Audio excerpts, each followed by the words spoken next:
what we have to remember is there's an opportunity in everything. But now is the time, instead of America working harder, America needs to work smarter.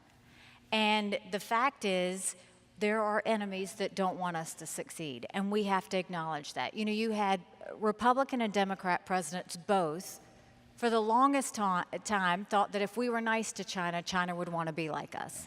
China does not want to be like us. They want to be communist China. We have to change the way that we treat them. And so I think that COVID should have been a warning sign, that here you had that when COVID broke out, China didn't want to be the only country embarrassed, so they closed their doors to anyone coming into their country, and they opened the doors so that everybody would go out into the world and they wouldn't be the only ones that had to deal with it.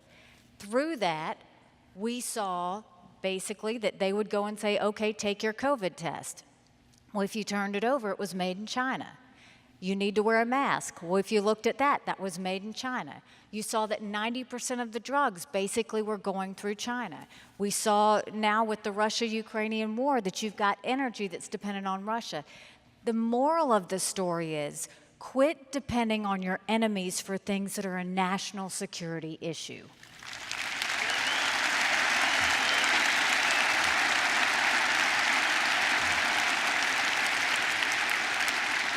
We have a lot of friends that we can depend on. We should be leaning on and working with Japan, South Korea, India, Australia. All of these countries are focused on how they can become less dependent on China. Japan just gave themselves $1 billion stimulus to become less dependent on China.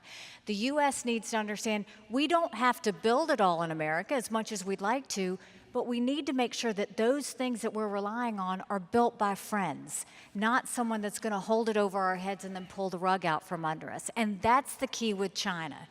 China very much is a threat. They want to destroy the West. They have made no bones about it.